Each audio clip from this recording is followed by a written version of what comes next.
Hello, I'm RazorwireReviews, and this is why the WWF Tag Classics are awesome. Or WWE, I guess it doesn't really matter. But, well, it kind of does. It links in there, and we'll see why now. I'm a collector of Tag Classics, I guess you could say. I'm a collector of WWE DVDs. These are the Tag Classics I have so far. I plan to expand that collection when I see them cheap anywhere, and so on. Now, I'm doing this video because I was watching, what video was it now? I can't remember what the basis of it was. It was CM42, PW Collectors TV. Give a shout out to him. He's a great guy. He reminds me a lot of myself in a way when I was that age, you know, being so into wrestling and enthusiastic and, you know, backyard wrestling. And I really enjoy his videos. You should check him out. I'll put a link down here in the description box. And that sounded really weird. That's not how I ever say anything, ever. Anyway, check out his channel. He's really cool. He's a really friendly guy too.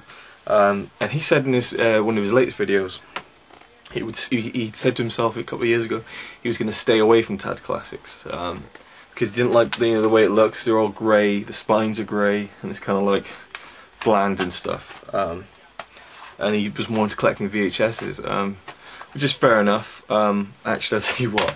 When it comes to collecting VHSs, I went through a mad stage 2009 when I just went into charity shops and just came out with about 30 videos. I created what I like to call the wall. Actually, I'll just show it to you now if I can. Just trying to quickly get away from all the dirty clothes. Right. That is the wall of VHSs, and it goes down past all there, and it even continues in the cupboard of doom. But the less said about that, the better. So yeah, I can understand the kind of collecting VHSs. Let's try and sort this angle out. But I was kind of like, I am kind of like more into DVDs now.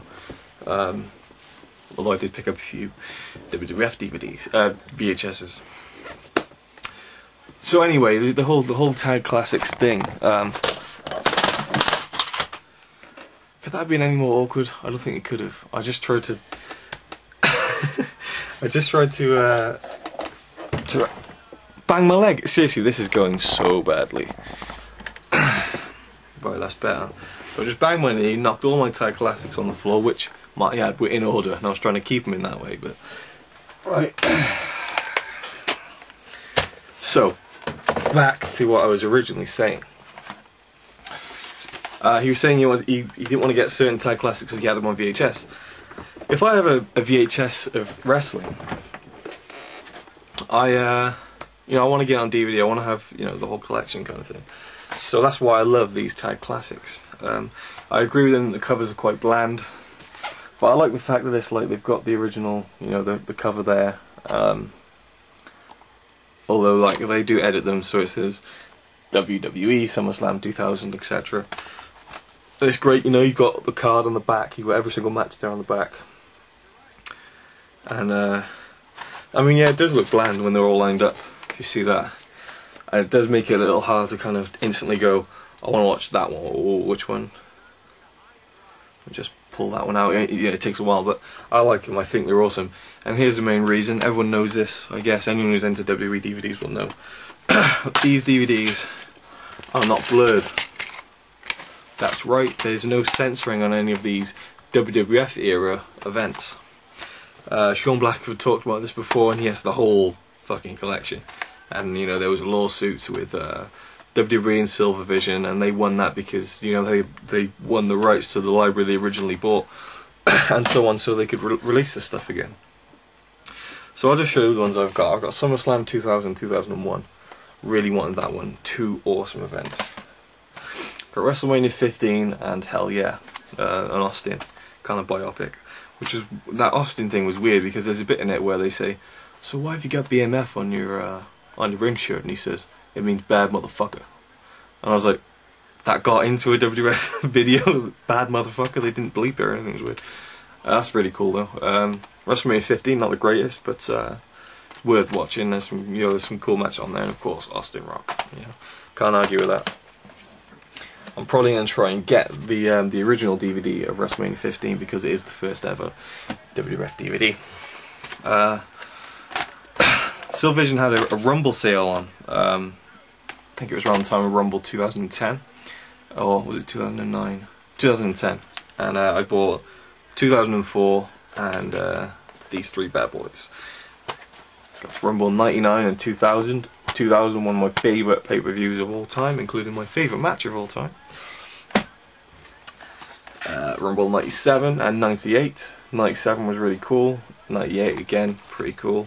Got a great casket match between Shawn and Taker. Rumble 95 and 96. I'll tell you, this is what what I really love about these tag classics. These two feature, what does it say? The countdown to the Royal Rumble. It's like a half-hour show that was aired before the pay-per-view. Anyone could watch it, and they basically kind of go over some of the matches, they talk to the crowd, and they say, right, well, they go to the ring, and they're like, show's going live in 15 minutes, if you want to buy it, blah, blah, blah. And it was a really cool thing, and I think they should do more of that, because it wasn't just a kind of Josh Matthews talking over all the wrestling matches coming up, all the entertainment matches, and just like, it's cool, you get hype videos and stuff, but this was, actually in the arena at the time, half an hour before the show went live, and it was a really cool way of getting people to buy it, I guess, and it was really cool to see it as well, and they're really funny. Actually, I remember there's a trailer for the Rumble 95, and it's all revolving up Pam Anderson, and Diesel says, hey Pam, how about you and me go out tonight and paint the town black? Okay. There's some gold in these, man, this is awesome. I got my most recent tag classic was Best of Raw Volume 1 and 2. For some reason, Volume 1 is missing a whole section on Sable, which is on my VHS copy. I don't know why that is. There you go. Bit of random info for you there, if you're thinking about buying it. UK pay-per-views from 98 and 99. That's Capital Carnage and No Mercy 99. Capital Carnage, the classic pay-per-view where Jacqueline gets her tits out. And my last tag classic, Survivor Series 2001, Vengeance 2001. When Chris Jericho beat Austin and The Rock in the same night. I don't know why I'm doing that accent. It's weird. Anyway. So yeah. Tag classics are really awesome. No blurring, which is sick. Although I will say, on more recent DVDs, the blurring has got a lot better. I know it can't be good, but they've actually kind of just taken, the turnbuckle, and they've just taken off the WWF. Whereas when they first let it blur, and it was just like, just blur the whole turnbuckle, and it's just a mess. But in the more recent ones I've seen, they've actually really tidied it up and put effort into it. So fair enough. But the early ones, the early blurred events, are brutal. Yeah, so I wouldn't. I hate them. So that's why the tag classics, in my opinion, are awesome. You should pick them up if you see them cheap. I wouldn't really want to pay 20 quid for one of them, but they usually get them pretty cheap on Silver Vision, especially in the sale. So check them out. Tag classics, awesome. Thanks, and check out my next video, whatever it is.